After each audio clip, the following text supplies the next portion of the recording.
You're listening to the Mile You're In podcast. Everything running related, from 100 meters to 100 miles. And now, here's your host, Phil Patterson Jr.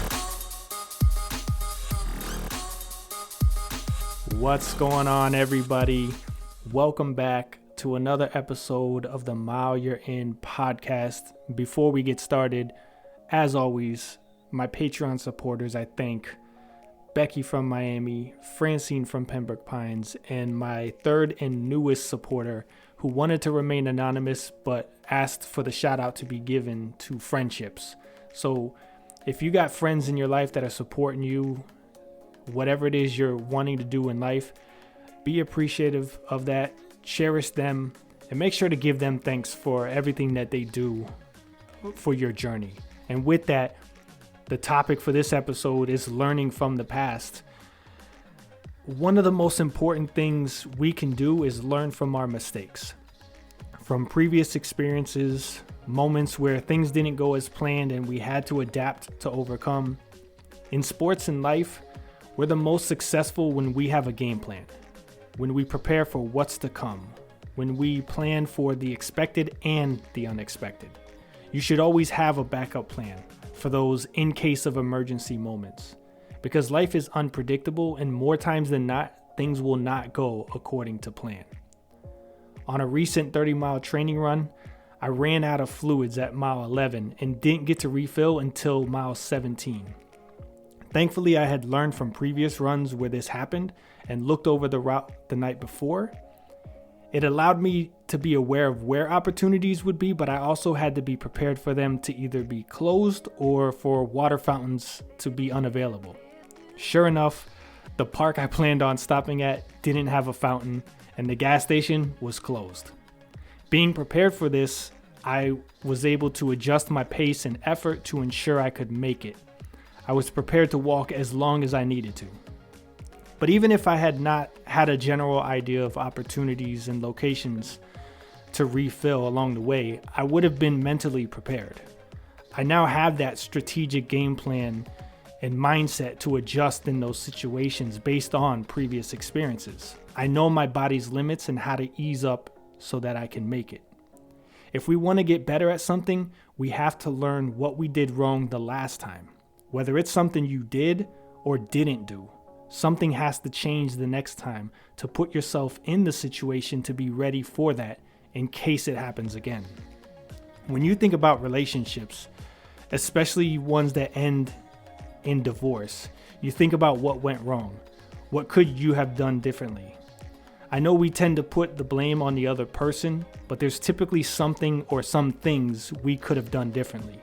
You think about school and exams. Did you fail or not do as well as you expected in the past because you didn't pay attention enough? Didn't study enough? Didn't take it seriously? Think about the job interview for the position you wanted. Did you just wing it? Did you just apply to apply and hope to get the job? Did you research the company at all? Did you make sure you actually have some of the skills required? Failure is a part of success. People who don't experience failure don't try. And we're too busy trying to be perfect that we miss out on opportunities to learn and grow. When I was a trainer at a call center, I used to remind the people in the classes that we could sit in that room all day and go over every scenario possible. But there's a good chance their first call or somewhere during that first day, they'd be hit with something we didn't cover. Last year, I DNF'd my first race ever. And then it happened again. And then it happened again.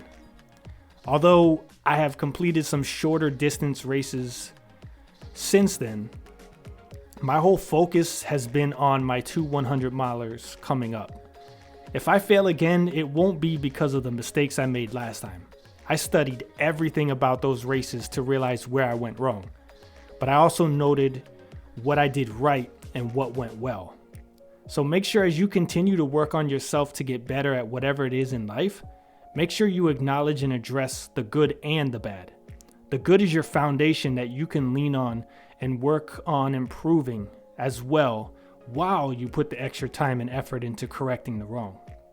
And don't just expect to get it right the second time. Hell, there may be a third, fourth, fifth, and so on. But if you're improving and noticing progress, then you're doing something right. You may not be correcting everything at the pace you'd like, and that's okay. But maybe that also means you should reevaluate how soon you're trying.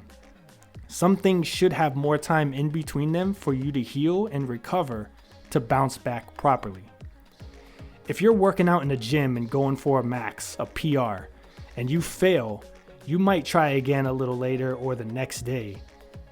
Maybe something was off on that attempt, but if you fail again on that quick turnaround attempt, you should consider spending a little more time working on the root cause of the failure before diving right back in and attempting it again.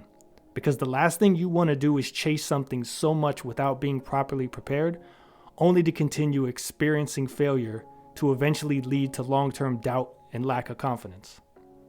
We tend to praise those that continue to get right back up after getting knocked down, but sometimes you have to know when to stay down. You have to know when to admit that you're not ready yet, that you're only setting yourself up for failure, only doing yourself a disservice.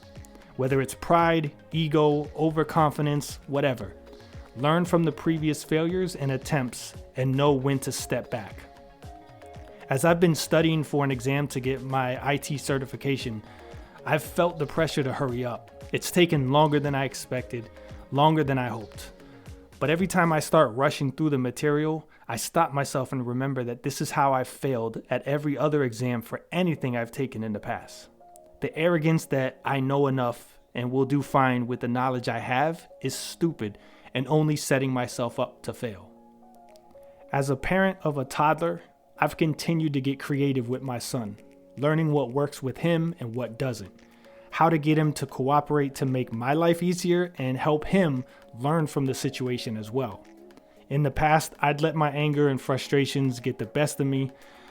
I'd just yell or walk away, and then moments later, felt like a terrible father as he cried or looked defeated. Now, I'll stop, breathe, evaluate the situation, and try different techniques. Sometimes I sit and watch him trying to do things and it doesn't work.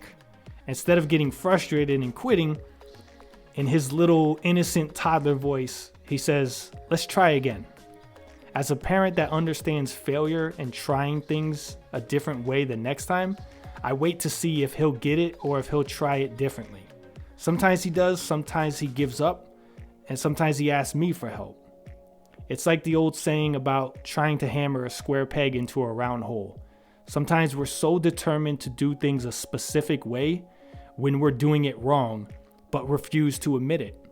Sometimes it's not that we're even doing it wrong. There's just an easier way which would lead to a higher success rate. Along the lines of work smarter, not harder.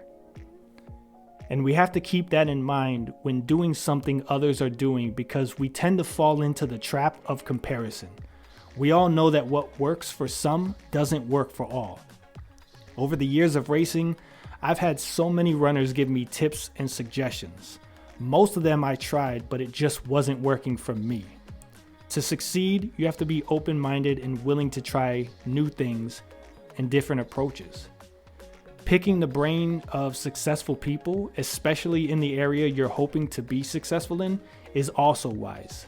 But remember that even if their help actually does help, our timelines for success all vary, so we have to stay focused on, yeah, you guessed it, the mile you're in. A little encouragement goes a long way. Sometimes we move in silence, which means the ability to receive outside encouragement is non-existent. You have to take the time to step back, look at where you started and how far you've come. Don't use this time to look at how far you have to go. Just look back and admire the hard work you've put in up to that point. Use that to keep your motivation and dedication torches lit. Use that to inspire you to keep working towards the goal. The baby steps and little accomplishments along the way should be celebrated. It's no fun to put in all the time and effort just to reach the final goal and not have anything enjoyable to look back on. So until the next episode, take the time to encourage yourself on your journey. Encourage someone else that's on theirs. and thank those who have encouraged you along the way as well. Thanks for listening to the Mile You're In podcast. If you enjoyed it, make sure to like, share, and subscribe. Check out previous episodes and more at HeelStriker954.com.